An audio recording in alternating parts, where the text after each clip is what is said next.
ওকে, good evening সবাইকে আবারও। তো আশা করি সবাই ভালো আছো। আর আমার কথা শোনা যাচ্ছে? শুনতে পাচ্ছ সবাই? জি স্যার। আচ্ছা। তো আমরা পড়ছিলাম হচ্ছে অ্যান অ্যাপোলজি ফর পোয়েট্রি,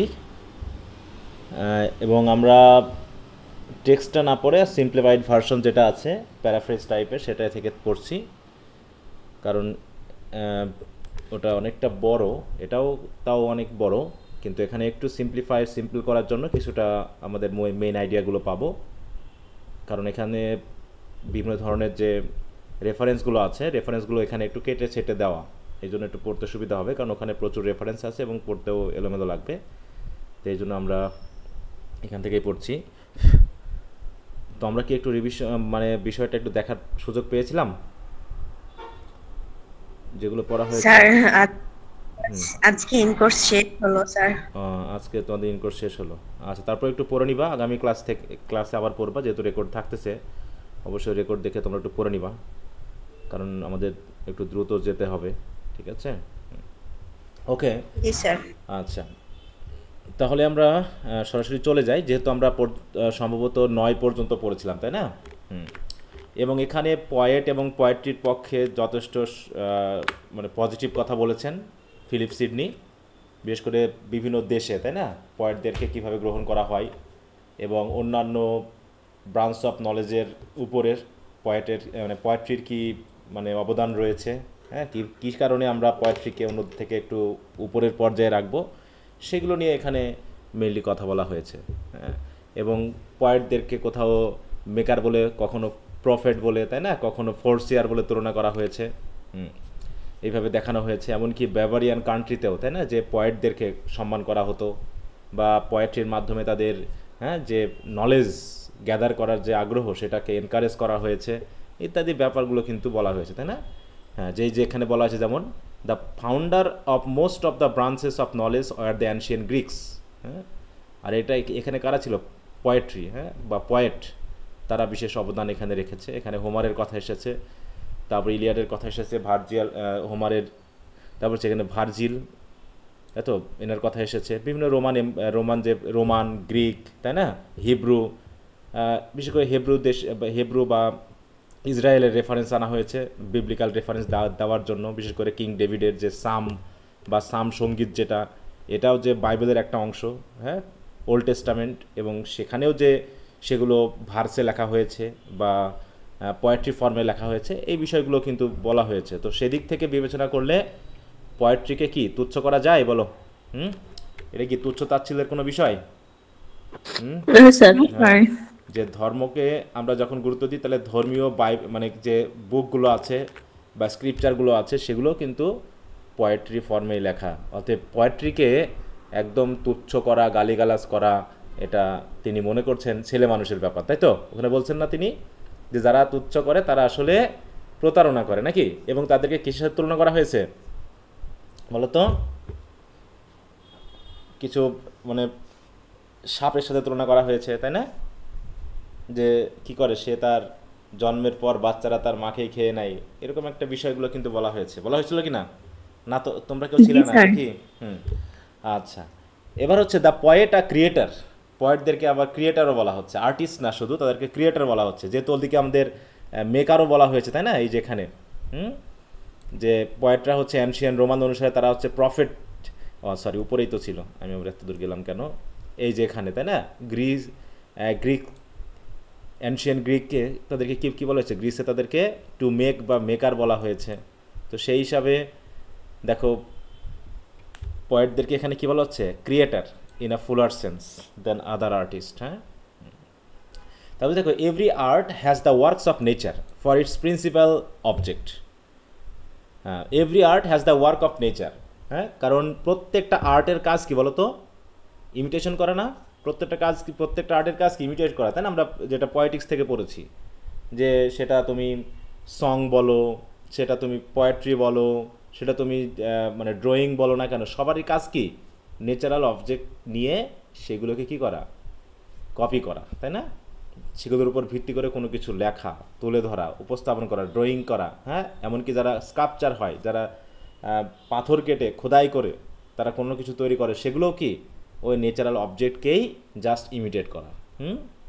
তাই বলছে যে no art could have existed without keeping the objects of nature in view. তাহলে যে ন্যাচারাল অবজেক্টকে চোখের সামনে না নিয়ে কোনো আর্টই নিশ্চয়ই টিকতে পারে না। তাই বলছে যে no art could have existed without keeping the objects of nature in view. অতএব প্রত্যেকটা আর্টই, তুমি ছবি আঁকা বলো, তাই না, গান বলো, কবিতা বলো, সবই কি কোনো না কোনোভাবে ইমিটেশন। তাই বলছে দেখ, for instance the objects of nature, এইখানে একটু বিয়ার করা হয়েছে। For instance the astronomer studies the stars, যারা অ্যাস্ট্রোনমার হয় তারা স্টার স্টাডি করে, তারা ভবিষ্যৎবাণী বলে। And he then puts down the result of his investigation into the arguments which nature has made with regard to the stars. অতএব যে astronomer, তারও কাজ হচ্ছে স্টার নিয়ে কাজ করা, হ্যাঁ, এবং সেও কী করে, স্টার ইনভেস্টিগেট করার মাধ্যমে, গবেষণা করার মাধ্যমে সেখান থেকে যে অ্যারেঞ্জমেন্টগুলো পাই সেগুলোর মাধ্যমেই তারা কিন্তু কী করে, প্রেডিক্ট করে কোনো কিছু। একইভাবে দ্য জিওমেট্রিশিয়ান অ্যান্ড অ্যারিথমেটিশিয়ান, হ্যাঁ, study things which are measurable, হ্যাঁ, যারা হচ্ছে গণিতবিদ, তাই না, বা অঙ্কশাস্ত্র নিয়ে যারা কাজ করে, তারাও তো প্রাকৃতিক অবজেক্টকেই মেজার করার জন্য তারা কাজ করে, তাই না। নদীর দূরত্ব কত, হ্যাঁ, জমির দূরত্ব কত, জমির পরিমাণ কত, হ্যাঁ, উচ্চতা কত, চওড়া কত, দৈর্ঘ্য কত, এদের কাজও কি, সবার কাজই কি বলো, ওই ন্যাচারাল অবজেক্টকে নিয়ে কাজ করা, হ্যাঁ। And they put them down the results of their inquiries. In the same way the musicians, অন্যদিকে যারা হচ্ছে musician, studies the harmonies of nature, তারা যে বিভিন্ন যে সাউন্ড আছে ন্যাচারাল অবজেক্টের ভিতরে, যে সাউন্ডগুলো আছে সেগুলোর হারমোনি নিয়ে তারা স্টাডি করে, তাই না। যে সাউন্ডগুলো আসলে আমরা পাই, সেই সাউন্ডগুলো কি আমাদের প্রকৃতির মধ্যেই পাওয়া সাউন্ড না, বলো, মানুষের সাউন্ড, গরুর ছাগলের সাউন্ড, হ্যাঁ, ভেড়ার সাউন্ড, তাই তো, পাখির সাউন্ড, হ্যাঁ, নদীর পানির সাউন্ড, বাতাসের সাউন্ড, এই সকল সাউন্ডই কী হয়, একটা হারমোনিয়াস ওয়েতে যদি নিয়ে আসা হয় তখন মিউজিক্যাল লাগে। তাই বলছে the musician studies the harmonies of nature and imitates them in this art. তারাও মিউজিকের মাধ্যমে সেই ন্যাচারাল সাউন্ডগুলোকে কী করে, ইমিটেট করে। এভাবে the natural philosopher drives is very title from nature. আর এখানে তো ন্যাচারাল ফিলোসোফার, তো নেচার কথাটা বলাই হয়েছে, তিনি একজন ফিলোসোফার, কিন্তু তার কাজ হচ্ছে নেচার স্টাডি করার মাধ্যমে ফিলোসফি দেওয়া, হ্যাঁ, বা হচ্ছে দর্শন তত্ত্ব দান করা। এইভাবে দেখা যাচ্ছে the moral philosopher is engaged upon the study of natural virtues, vice and passions of mankind. অন্যদিকে যিনি মোরাল ফিলোসোফার, তারও কাজ হচ্ছে ওই মানুষের মধ্যে যে ন্যাচারাল ভার্চু আছে, মানে পাপ বা হচ্ছে গুণ বা আবেগ যেগুলো আছে, ওই সেগুলো নিয়েই স্টাডি করার কাজে ব্যস্ত থাকা। এমনকি বলছে the moral philosopher asks people to follow nature, এবং মোরাল ফিলোসোফার তারা কী করে, সবসময় নেচারকে ফলো করতে বলে, and to live according to nature, এবং নেচার যেভাবে বলে আমাদেরকে সেভাবেই বসবাস করতে বলে। And he tells them by doing so they will never go wrong. এবং বলছে কি, কারণ নেচার কখনো আমাদের ভুল করতে পারে না, তাই তো। ন্যাচারাল অবজেক্ট অনুসারে চললে, নেচার যেভাবে আমাদেরকে বলে সেই ডিরেকশনে চললে আমাদের কখনো ভুল হতে পারে না বা ক্ষতি হতে পারে না। এভাবে the lawyer studies the decision which human beings have taken and the laws which they have found framed. তেমনি যারা আইনবিদ, তারাও কি ওই নেচার থেকেই, ঠিক আছে, বিভিন্ন ডিসিশন গ্রহণ করেছে এবং সেগুলো ফ্রেম করার মাধ্যমে আমাদের সমাজে সেগুলোকে পরিচালনা করার চেষ্টা করছে। অন্যদিকে the historian is concern with the actual deeds of human beings. অন্যদিকে যারা ইতিহাসবিদ, তাদের কাজ হলো কি, মানুষের অ্যাকচুয়াল কাজগুলো নিয়ে কী করা, গবেষণা করা, চিন্তা করা, তাই না, লেখালেখি করা। এইভাবে the গ্রামারিয়ান concern himself with the rules of speech. যারা গ্রামারিয়ান, তাদের কাজ হলো আমাদের যে ভাষা, হ্যাঁ, ভাষার যে নিয়মকানুন, স্পিচ মানে এখানে ভাষা বুঝবো বা আমাদের ল্যাঙ্গুয়েজের কথা বুঝবো, সেগুলো রুলস নিয়ে কাজ করা। অন্যদিকে the rhetorician and the logician frame rules on the basis of the study of things which actually exist in nature. অন্যদিকে যারা রেস্টোরেশিয়ান বা লজিশিয়ান, তাদেরও কাজ হচ্ছে যুক্তিবাদী বিষয়গুলোকে তৈরি করার জন্য ওই নেচারের মধ্যে যে সকল বিষয় রয়েছে সেগুলোকে স্টাডি করা। তার মানে কি, সবাই কি কোনো না কোনোভাবে কারোর উপর ডিপেন্ডেন্ট, বলো তো, সবাই কি, হ্যাঁ, নেচারের উপর ডিপেন্ডেন্ট। অতএব without nature we can't exist. Even আমরা যেটা সেকেন্ড ইয়ারে পড়েছিলাম, তাই না, উইলিয়াম ওয়ার্ডসওয়ার্থের কবিতা, জন কিটসের কবিতা, সবাই দেখো কি করছে, ওই নেচারের উপর ভিত্তি করে তারা তাদের সাহিত্যকর্ম রচনা করেছে। বলছে this men deal only with things which actually exist, হ্যাঁ, they do not create anything new. অতএব এই যে এতগুলো বলা হলো, হ্যাঁ, যতগুলো মানে পয়েন্ট বাদে, একদম এখান থেকে শুরু করে ন্যাচারাল ফিলোসোফার, মোরাল ফিলোসোফার, জিওমেট্রিশিয়ান, হ্যাঁ, আর অ্যারিথমেটিশিয়ান, অ্যাস্ট্রোনোমার, ফিলোসোফার, তাতে মোরাল ফিলোসোফার যেটা হবে গ্রামারিয়ান, হ্যাঁ, এইভাবে মোটামুটি রেট্রোশিয়ান, লজিশিয়ান, যাদের কথাই বলে না কেন, তারা এমন কিছু নিয়ে ডিল করে যেগুলো অলরেডি আছে, হ্যাঁ, হুইচ অ্যাকচুয়ালি এক্সিস্ট। তারা কোনো কিছুই নতুন সৃষ্টি করতে পারে না।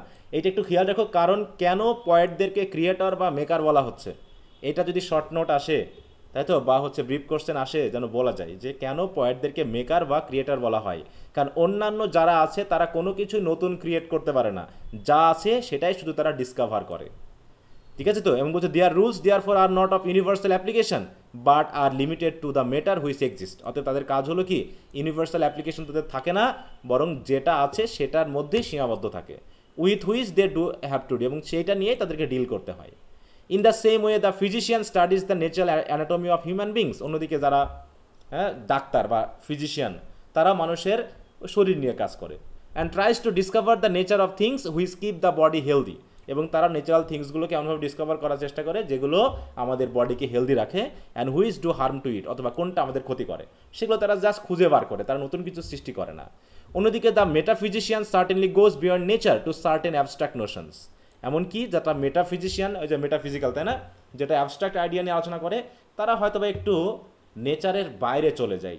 But even he bases his conclusions upon the depth of nature. কিন্তু সেও নেচারের গভীরে গেলে, দেখো, বাইরে গেলেও ওই গভীরতার উপর ভিত্তি করে, নেচারের উপর ভিত্তি করে সে তার কনক্লুশন বা উপসংহার টানে, বা রেজাল্ট বা ফলাফল দান করে। অনলি দ্য পয়েট, এবার খেয়াল করো, বলছে only the poet refuses to be tied to the things and objects already existing in nature.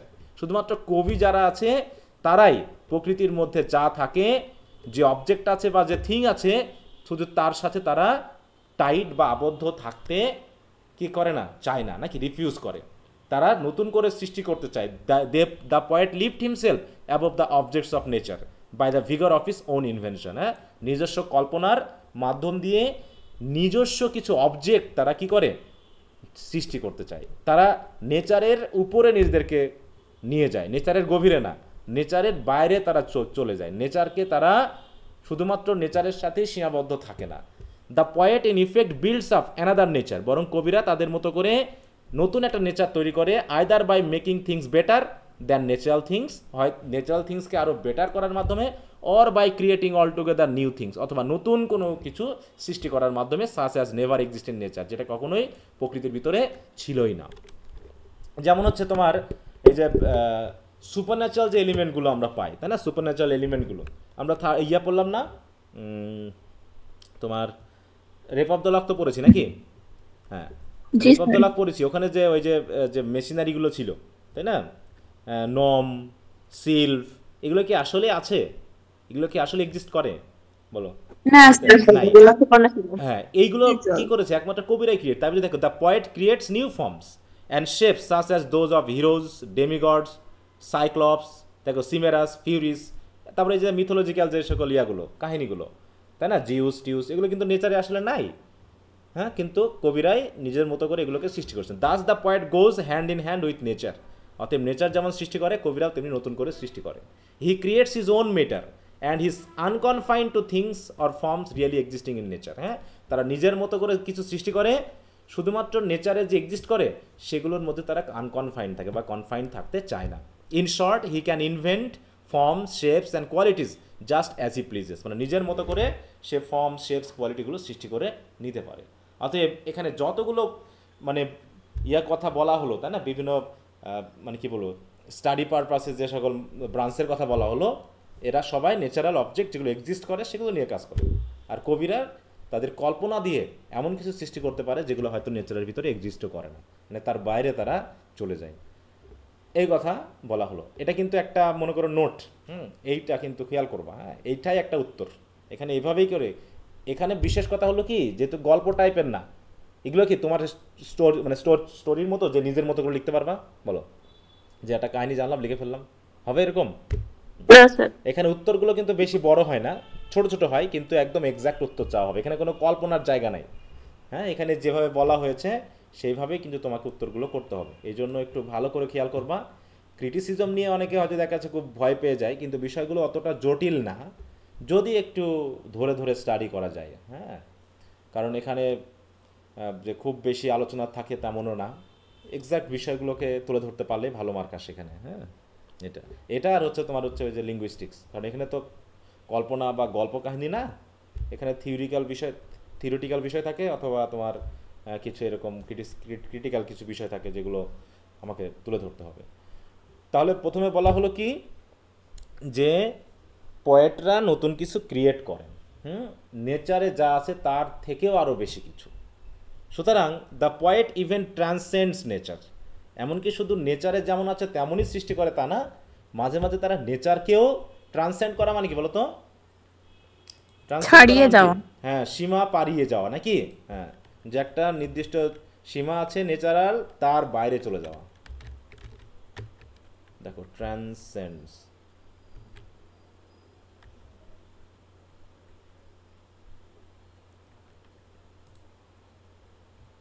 দেখো এই যে বি অর গো বিয়ন্ড, হ্যাঁ, be or go beyond the range or limits of a dash, কোনো কিছুর লিমিটের বাইরে চলে যাওয়া, সারপাস করে যাওয়া। তবে দেখো, নেচার নেভার এক্সিস্ট, দেখো the earth in such an embellish form as many poets have done. হ্যাঁ, যে অনেক কবি আছে যারা প্রকৃতিকে এমনভাবে সৃষ্টি করেছে, বিশেষ করে ইলিয়াড, ওডিসি, যেগুলো হোমারের। হ্যাঁ, এখানে যে মহাকাব্যগুলো আছে, এখানে এমন এমন কিছু চরিত্র আনা হয়েছে, এমন এমন ঘটনা দেখানো হয়েছে যেগুলো প্রকৃতির মধ্যে কখনোই ছিল না। তারা নতুন করে যেন ক্রিয়েট করেছে।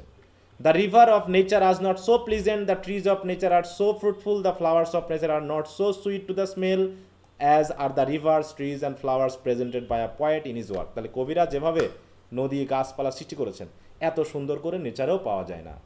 হ্যাঁ, রিভারের নেচার এত প্লিজেন্ট না, গাছের নেচার এত ফ্রুটফুল না, এমনকি ন্যাচারাল ফ্লাওয়ারও এত সুইট না, যেভাবে দেখানো হয় পয়েটদের মাধ্যমে তাদের কাজের ভিতর। The world of nature is indeed not as bright and glittering as the world of poetry. এমনকি নেচারাল ওয়ার্ল্ড যেটা আমাদের আশেপাশে আছে, এটাও এত ব্রাইট এবং গ্লিটারিং না যতটুকু আমরা পাই হচ্ছে এই পোয়েটদের ওয়ার্ল্ডে। Even in depicting human beings the poet surpass nature, nature has never brought forth such a true lover. হ্যাঁ, যেমন আমরা পেয়েছি, এখানে তো উদাহরণগুলো তোমাদের হবে না, যেমন আমরা লাভার পেয়েছি এ পর্যন্ত, বলো তো কাকে, কার কথা মাথায় আসবে এ পর্যন্ত যে সাহিত্যকর্ম পড়া হয়েছে? ট্রু লাভার। এখানে অরল্যান্ডোর কথা লেখা হ্যাঁ, আছে। হ্যাঁ, এখানে অরল্যান্ডো, অন্য অরল্যান্ডোর কথা বলা হয়েছে। হ্যাঁ, ব্রেভ আছে, লাভারও হিসাবেও আছে। দেখো, so brave man, brave a man as Orlando, তাই না? So true prince as Cyrus, so excellent a man in every respect as Aeneas. মানে গ্রিক রাইটার বা যেহেতু ক্লাসিক্যাল রাইটিংয়ের এইসব ইয়াগুলো নিয়ে আসা হয়েছে। দেখো, এর মতো লাভার, থিওজেনিয়াসের মতো lover, so constant a friend of ফিলেটসের মতো এত ভালো ফ্রেন্ড। হ্যাঁ, যেমন আমরা এখানে আনতে পারি কি, যে এলেনা নাম কার ছিল বলো তো? রোজালিন্ডের, রোজালিন্ডকে আমরা কি, সিলিয়ার সিলিয়া, ছদ্মনাম ছিল এলেনা, সিলিয়া, তাই তো? হ্যাঁ, এদেরকে আমরা পেয়েছি কি একজন সত্যিকারের বন্ধু হিসাবে। হ্যাঁ, সিস্টার পেরিয়ে গেছে, সিস্টারের সম্পর্কে এমনটা হয় না। তাই বলছে, all the men who have been named here were created by poets, not does it matter that the creation of nature are original or actual, while the creation of the poets are either imitation or altogether imaginary. হ্যাঁ, অতএব নেচারের কোনটা creation, কোনটা actual, এটা নিয়ে আমাদের ভাবার দরকার নেই, বরং কবিরা যেটা তৈরি করেছেন সেটা আমরা মানে বুঝেই নিই যেটা অ্যাকচুয়াল নয়, এটা অরিজিনাল নয়, বরং এটা হচ্ছে হয় ইমিটেশন করা কারো, আর না হয় ইমাজিনারি। হ্যাঁ, every intelligent man knows that the skill of the maker of a things lies in the idea which he has conceived in advance. হ্যাঁ, অতএব প্রত্যেক বুদ্ধিমান মানুষই জানে যে একজন সৃষ্টিকর্তার বা একজন মেকারের সবচেয়ে অরিজিনাল স্কিল হলো কি, যে সে আগেই কোনো কিছু কনসিভ করতে পারে, বুঝতে পারে, এবং সেটাকে সে সৃষ্টি করতে পারে। Not in the things actually produce by him to embody that idea. হ্যাঁ, বরং যেটা তৈরি করতেছে তার ভিতরে যে আইডিয়াটা ছিল, ব্যাপারটা এরকম না, বরং সে নতুন করে তৈরি করতে পারে যেটা এরকম ঘটতে পারে। হ্যাঁ, যা এরকম একটা আইডিয়া দান করতে পারে, প্রফিটের কাজ করতে পারে। The poet conceives ideas first and then proceed to embody those ideas in concrete shapes. হ্যাঁ, তাহলে the poet conceives ideas first and then proceed to embody those in concrete shapes. তাহলে প্রথমে একটা আইডিয়া সে তৈরি করে নেয়, তারপরে সেই আইডিয়াগুলোকে কনক্রিট শেপ দেওয়ার জন্য তিনি এই কাল্পনিক গল্প কাহিনীগুলোকে তৈরি করেন। Nor are his imaginary creation totally unreal like the castles which some build in the air. হ্যাঁ, বলছে অবশ্য তিনি যে ক্রিয়েশনগুলো তৈরি করেন সেগুলো যে টোটালি আনরিয়েল, মাঝে মাঝে তেমনও না।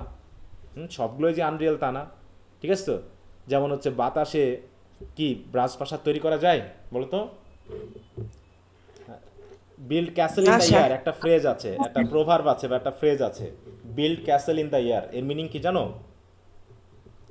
হুম, building castle in the air. Sir আকাশে দুর্গ তৈরি করা। হ্যাঁ, কিন্তু এর ইয়াটা কি, মিনিংটা কি জানো? এর মিনিং হলো অসম্ভব ব্যাপার। আকাশে কি দুর্গ তৈরি করা যায়? যাবে না স্যার। বাতাসে? যাবে না তো। তো ওই রকম আর কি, যেটা তোমরা পড়বা হচ্ছে গালিভার্স ট্রাভেলসে। গালিভার্স ট্রাভেলস কি পড়ছো না এখন? দিয়েছি তো নাকি? জি স্যার। হ্যাঁ, গালিভার্স ট্রাভেলসের, হ্যাঁ, ল্যাপুটা বা কিছু শহর আছে, ঠিক আছে তো? হুম, সেই শহরে গেলে দেখা যাবে যে তারা কি করছে, বাড়ি উল্টা দিক থেকে তৈরি করছে। মানে ভিত্তি তো আমরা মাটি থেকে তৈরি করছি, আর ওরা হচ্ছে ভিত্তিপ্রস্তর তৈরি করছে আকাশে, আকাশ থেকে নিচের দিকে বাড়ি তৈরি করছে। এটা কি সম্ভব বলো? হুম, না স্যার। হ্যাঁ, এরকমটা দেখাবে যে এটার মাধ্যম দিয়ে তিনি কি করেছেন, একটু মানে তিরস্কার করেছেন আর কি, হ্যাঁ, স্যাটায়ার করেছেন। বলছে on the contrary the creation of a poet possess a permanent appeal. For instance if a poet has created an excellent character like Cyrus, his Cyrus would appeal to mankind so much that many people would emulate the poet examples set by deeds of Cyrus and would try to rise his level in their own lives। মানে এখানে এমন একজন heroic character তৈরি করেছেন, যেখানে কি করতে পারে, যে তার কাজকর্ম দিয়ে এমনভাবে তিনি নিজেকে তুলে মানে ধরেছেন একজন কবি, যে অনেক মানুষও চাইবে যে তার মতো হওয়ার জন্য। এমন কোনো হিরোইক ক্যারেক্টার কি আমরা পাই বলো? এমন কোনো হিরোইক ক্যারেক্টার যে যার মতো আমরা আইডিয়ালাইজড হতে চাই? বলো, এ পর্যন্ত যা পড়েছো তার ভিতরে পেয়েছো এরকম? ফেয়ারি কুইনের রেড ক্রস নাইট ছিল। রেড ক্রস নাইট, হ্যাঁ হ্যাঁ, তাই তো? এরকম যে এমন আমার ধর্মীয় ক্ষমতা থাকবে, হ্যাঁ, আমার পাওয়ার থাকবে, যে কোনো খারাপ কাজকে আমি একদম তুচ্ছ করতে পারি, নাকি ধ্বংস করে ফেলতে পারি, দিয়ে জগৎকে বসবাসযোগ্য করে তুলতে পারি। এরকম একজন হিরো এডমান্ড স্পেন্সার তৈরি করেছেন। এরকম হিরো কি আসলেই বাস্তবে আছে বলো? বা হচ্ছে ওই যে যে ড্রাগন, হ্যাঁ, যে মনস্টার, এগুলো কি আদৌ আছে? অবশ্যই নেই। হ্যাঁ, বা এই যে তোমার সেই ঘুমের জগতে চলে যাচ্ছে, হ্যাঁ, আন্ডারওয়ার্ল্ডে যাচ্ছে, সেখান থেকে ঘুম নিয়ে আসতেছে, এই সকল জিনিসগুলো কি কোথাও আছে বাস্তবে? আছে একমাত্র সাহিত্য ছাড়া, বলো? বলো, আছে এরকম কিছু? স্যার। হ্যাঁ, তাহলে বলছে এরকম বিষয়গুলো একমাত্র এই কবিরাই তৈরি করতে পারে। সরি, আমি একটু 1 মিনিট সময় নিচ্ছি।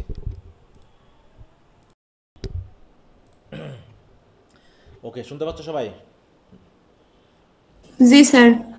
আচ্ছা, তাহলে এখানে দেখানো হলো কি, যে কবিদের কোন কোয়ালিটি বর্ণনা করা হলো এই জায়গায় বলো তো? এখানে যে তারা হচ্ছে কি ক্রিয়েটার, তাই না? তারা এমন কিছু ক্রিয়েট করতে পারে যে ক্রিয়েশন পাওয়ার আর কোনো ব্রাঞ্চ অফ নলেজ অ্যান্ড দেয়ার, তাই তো, পার্সনস বা রিলেটেড পার্সনসের নাই, এরকমটা। এইভাবে তিনি বিষয়গুলোকে বর্ণনা করার চেষ্টা করেছেন।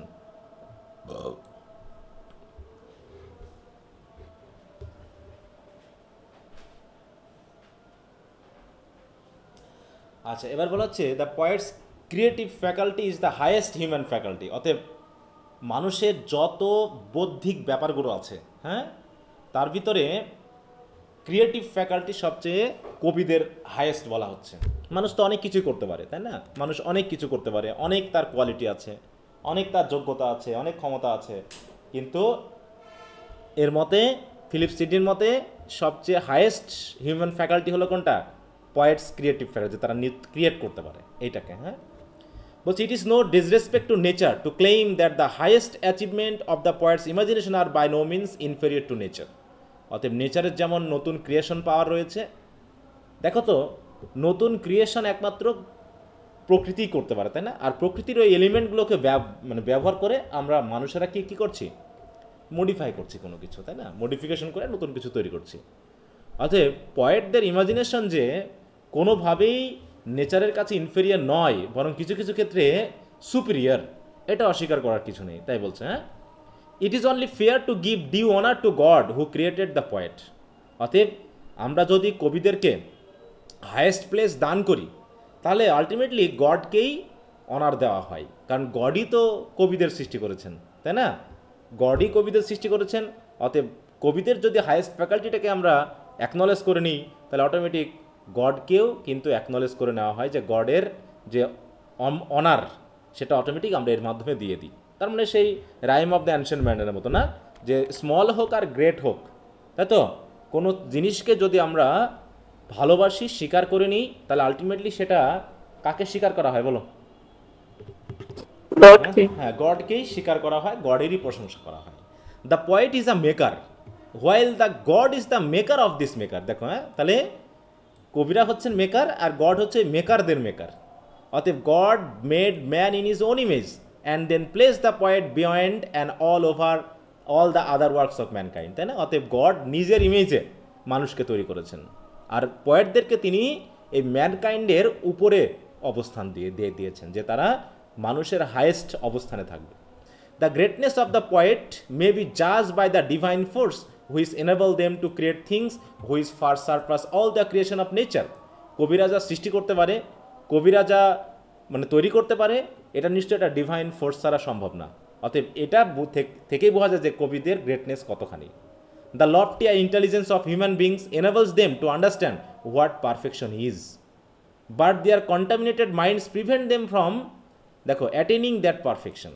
কারণ মানুষের একটা লফটি ইন্টেলিজেন্স পাওয়ার আছে, সে জানে যে পারফেকশন কী জিনিস, কিন্তু যেহেতু মানুষের মন হচ্ছে কন্টামিনেটেড, অভিশপ্ত, অনেক ক্ষেত্রে পাপযুক্ত, তাই তারা সেই পারফেকশন তৈরি করতে পারে না বা সেই পারফেকশনের পর্যায়ে যেতে পারে না মানুষের অনেক ক্ষেত্রে। However one thing nobody will deny, তাই বলছে যে অন্তত একটা জিনিস কেউ অস্বীকার করতে পারবে না, that namely the Greeks exalted the name of the poet and the maker above all other men of learning. যে এটা স্বীকার করে নিতে হবে যে গ্রিকরা পয়েটদেরকে সবচেয়ে বড় অবস্থান দিয়েছেন, অন্যান্য আরও যারা মেন অফ লার্নিং আছে তাদের মেকার হিসাবে বা তাদের উপরে মানে গ্রিক্সেরা বা হচ্ছে গ্রিসের মানুষেরা পয়েটদেরকে জায়গা দিয়েছে, স্থান দিয়েছে। And that they must had sufficient justification for doing so, এবং তারা যে এই স্থানটা দিয়েছে এর জন্য যথাযথ যুক্তি আছে। ইট is not only the title of maker which recommends the poet to us, but also what the poet actually does. শুধু যে পয়েটকে আমরা মেকার টাইটেল দিয়েছি তা নয়, বরং তাকে টাইটেল দেওয়ার যে যুক্তি আছে সেটাও কিন্তু আমরা এখান থেকে বুঝতেই পারি। ঠিক আছে, তো কথা কি বোঝা গেল? তার মানে কবিদেরকে যে মেকার বলা হচ্ছে, ক্রিয়েটার বলা হচ্ছে, তার পিছনে ফিলিপ সিডনি এই যুক্তিগুলোকে দিয়েছেন। কি কিছু বোঝা গেল?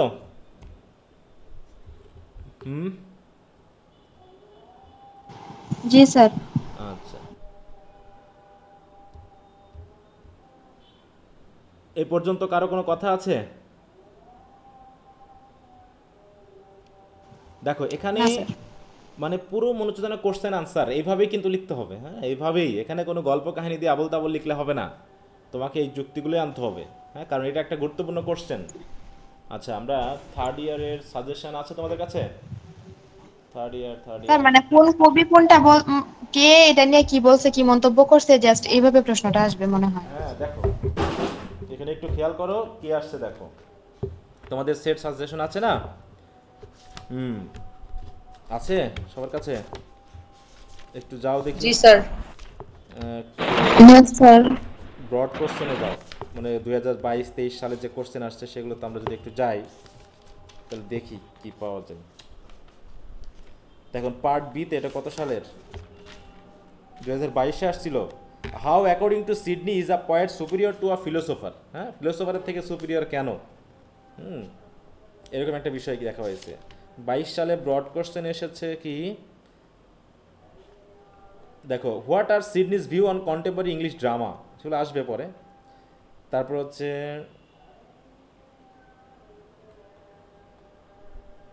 সিডনি থেকে মনে হচ্ছে কোশ্চেন একটাই দিয়েছিল 22-এ, একটাই দিয়েছে। লাস্ট ইয়ারও সিডনি থেকে কোনো কোশ্চেনই তেমন দেওয়া হয়নি। 23-এ থেকে আসছে। 23-এ কি আসছে? এই যে তেমন কোশ্চেন নেই, আমাদের মনে হয় সম্ভাবনা বেশি। হোয়াট অ্যাকর্ডিং টু সিডনি একটা ফাংশনস অফ আ পয়েট। আবার আছে দুটো আসছে, দেখো আরেকটা আসছে, critically examine Sidney's view on the antiquity and universality of poetry. ওই যে এন্টিকুইটি অ্যান্ড ইউনিভার্সালিটি, এটা কেন বলা হচ্ছে এন্টিকুইটি মানে কোনটা?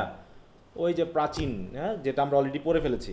ইউনিভার্সালিটি যে ইউনিভার্সালাইজ করা যায়, হ্যাঁ, সেটা ওই যে গ্রিকসদের ক্ষেত্রে, হেব্রুদের ক্ষেত্রে, রোমানদের ক্ষেত্রে, ব্যবহারিক কান্ট্রিতে, এই যে জায়গাটা, হ্যাঁ, এটা এখানে এসে তাহলে দুটা কোশ্চেন এসেছে, কারণ এখানে 5টা আছে তো দুটা বা একটা মিনিমাম থাকেই, তো সেই হিসাবে দুইটা এখানে এসেছে। তো আরও দেখি এখানে কি কোশ্চেন আছে, আমরা যদি একটু সাজেশনের এটার জায়গায় দেখি। অ্যাপোলজি ফর পোয়েট্রি, স্যার 19-এও দুইটা আসছে। 19-এ এসেছিল হচ্ছে what charges are brought against poetry and how does Sidney defend those. এই প্রশ্নটা এখানে বেশি ইম্পর্টেন্ট, সবচেয়ে গুরুত্বপূর্ণ ইম্পর্টেন্ট এটা। আর আরেকটা হচ্ছে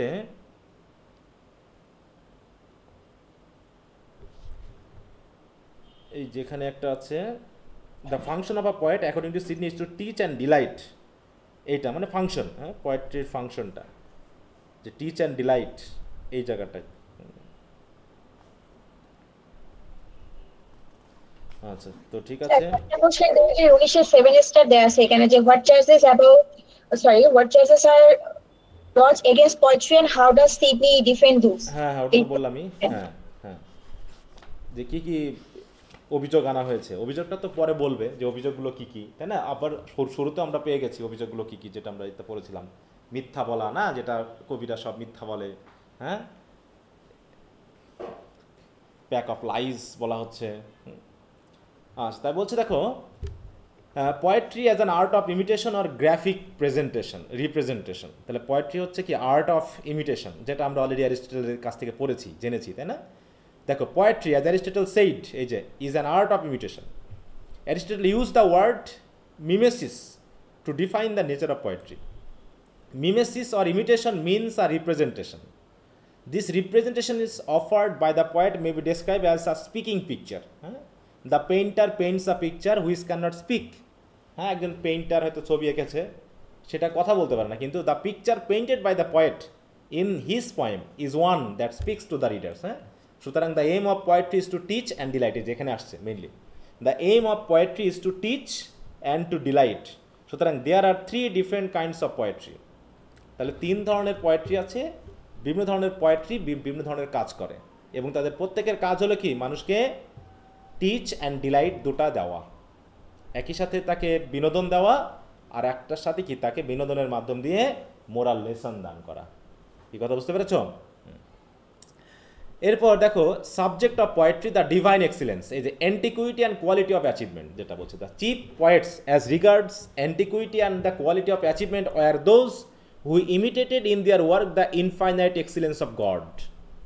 এটা তোমার ওই যে আমরা যখন রবার্ট ব্রাউনিং পড়বো না, সেখানে এই কথাটা বলা হবে। রবার্ট ব্রাউনিংয়ের যে ফ্রালিপ পলিপ একটা কবিতা আছে, যে যারা আর্টিস্ট, ঠিক আছে, যারা পেইন্টার, যারা পয়েট, তাদের কাজ হলো কি চারিপাশে গডের যে সৃষ্টির যে এক্সিলেন্স, সেই এক্সিলেন্সগুলোকে মানুষের সামনে আসলে তুলে ধরা। ঠিক আছে, তো এগুলোকে ইমিটেট করার মাধ্যম দিয়ে গডের এক্সিলেন্সগুলোকে কি করা, মানুষের চোখের সামনে নিয়ে আসা। যে কোনো একটা বিষয় হয়তো আমরা এড়িয়ে যাচ্ছি, আমাদের চোখে বাঁধতেছে না, কিন্তু পেইন্টাররা, কবিরা কিসের মাধ্যমে, তার গল্পের মাধ্যমে বা ছবির মাধ্যমে আমাদের সামনে যখন তুলে ধরে, তখন আমরা তাদের আসলে এক্সিলেন্সটা বুঝতে পারি যে কত চমৎকার। সুতরাং বুঝে দেখো, দিস পয়েটস ইনক্লুড, দেখো, David who compose the psalm, যেটা আগেই পড়েছি, they included Solomon who compose the songs of songs, Ecclesiastes and the proverb, যেগুলো হচ্ছে বিবলিক্যাল পুরোটাই। যেখানেও দেখো কিং সোলাইমান, কিং ডেভিড, এরা যে সংগুলো লিখেছে, যেগুলো হচ্ছে তোমার বাইবেল ইনক্লুড করা আছে, দেখো, they included Moses, Deborah who compose the hymns, they included the writer who wrote the book of Job, হ্যাঁ, the 2 learned men Immanuel Tremellius and Francis Junius both agree that the above name portion of the Old Testament are essentially poetical। অতএব biblical যে, দেখো বাইবেলে যদি আমরা একটু যাই,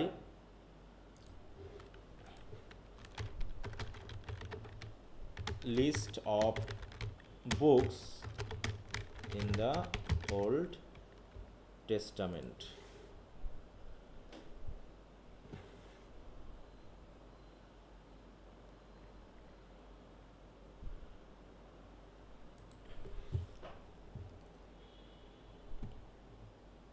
এই যে দেখতে পাচ্ছ, এখানে দেখতে পাচ্ছ, এখানে যেমন কি কি নাম বলা হলো, প্রথমত এখানে কি কি নাম দেওয়া হলো দেখো, বুক অফ জব, এই যে জব আছে তাই না, তারপর হচ্ছে কি সামস আছে না, তারপর হচ্ছে কি প্রোভার্বস, ইক্লেসিয়াস্টিস, আর হলো কি সংস অফ, এই জায়গায় সং অফ সংস, তারপরে উইজডম নামে আছে, ঠিক আছে তো, উইজডম নামে আছে। এগুলো পড়লে পারে মোটামুটি বেশ, যেমন বিশেষ করে আমার সবচেয়ে ভালো লাগে হচ্ছে প্রভার্বের এই অংশটা, ঠিক আছে তো। প্রভার্ব, আমরা প্রভার্ব চাই না, এটা হচ্ছে কিং সোলাইমানের লেখা কিন্তু এগুলো, হ্যাঁ, প্রফেট সোলাইমান বা কিং সোলাইমানের লেখা। তিনি এখানে দেখো অনেক প্রভার্বের কথা বলেছেন। তার একটা সবচেয়ে যেটা, স্যার ইনি কি ওই সুলাইমান যিনি অর্ধ পৃথিবী শাসন করতো? হ্যাঁ ওই কিং সোলাইমান বা প্রফেট সোলাইমান উনি। দাউদ আলাইহিস সালামের ছেলে। হ্যাঁ হ্যাঁ হ্যাঁ, কিং ডেভিড মানে দাউদ, তাই না? হুম। কখন লেখা আবিষ্কার হয়েছে? হ্যাঁ বলো। মানে ওনার সময় লেখা আবিষ্কার হয়েছে? হ্যাঁ এগুলো ওনার সময়ের লেখা, ওনার লেখা এগুলো, ঠিক আছে।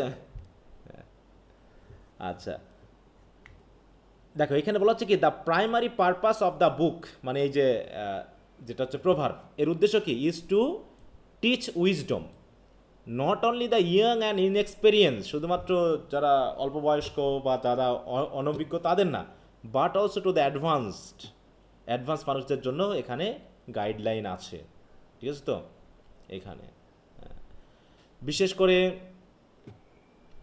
বাবাদের জন্য গাইডলাইন আছে, মাদের জন্য আছে, সন্তানদের জন্য আছে, সার্ভেন্টদের জন্য আছে, সব কিছু তিনি এখানে বলে গেছেন কাদের কিভাবে চলা উচিত, কিভাবে কাকে মেনে নেওয়া উচিত এই জায়গাগুলোতে। হ্যাঁ তো এইগুলো হচ্ছে প্রভার্ব। হ্যাঁ দেখো, the books of proverbs can make an important contribution to Christians and Jews today. হ্যাঁ এটা খ্রিস্টিয়ান এবং ইহুদি ধর্মের ভিত্তিতে। এখানে তার বলছে the instruction and aphorisms of the book can free mind to see new things. Christians will see in personified wisdom aspects of Jesus Christ, who they believe is divine wisdom sent to give human beings true and full life. Yet there are universal dimensions to Proverbs for, মানে প্রভার্বের বিষয়ে এখানে বলা হয়েছে, যেটা হচ্ছে দেখো wisdom of Solomon. হ্যাঁ the genres and themes of proverbs continued, এছাড়াও আরও অন্যান্য বইয়েও তার কথাগুলো এসেছে, এটা এখানে বলা হচ্ছে। তাহলে এখানে যে কথাগুলো আসলো দেখো, কিছু বইয়ের নাম পেলাম আমরা, তাই না? এখানে দেখো বুক অফ জব, তারপর হচ্ছে মজেসের লেখা, হিমস, তারপর ইক্লেসিয়াস সং অফ সংস যেটা সোলাইমানের লেখা, দ্য প্রোভার্বস, এগুলো সবই কি ওল্ড টেস্টামেন্ট ইনক্লুডেড, এই সবই হচ্ছে কি পয়েটিক্যাল, অনেকটা সঙ্গীত টাইপের গানের মতো। তাহলে এরাও কি অবশ্যই পয়েটস। হ্যাঁ তারপর হচ্ছে দিস পয়েটস ইনক্লুড, তার মানে এদেরকে কি কী বলা হচ্ছে, পয়েটের পর্যায়ে ফেলা হচ্ছে, বা পয়েটদেরকে ওই পর্যায়ে নেওয়া হচ্ছে, যে এরকম ডিভাইন পাওয়ার আসলে পয়েটদের আছে বলে তারা এগুলো এত সুন্দর করে গুছিয়ে লিখতে পারে। এটা কি আমরা কি আসলে সহজে কি পারবো লিখতে? এরকম লেখালেখি সম্ভব? হোমার যা লিখেছে, শেক্সপিয়ার যা লিখেছে, আমরা কি লিখতে পারবো বলো তো? না স্যার, কখনোই না।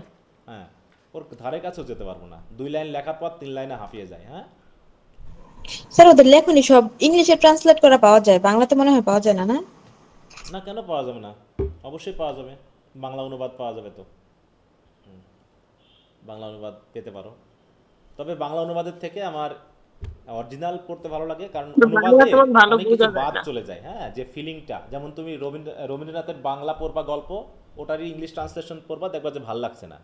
আবার তুমি শেক্সপিয়ারের বা এদের যারা অরিজিনাল রাইটার, অরিজিনাল ল্যাঙ্গুয়েজে সব কিছু সঠিকভাবে বোঝা যায়, ঠিক আছে, এবং তার যে ফিলিংটা সেটা থাকে, যেগুলো ট্রান্সলেট করলে আর থাকে না।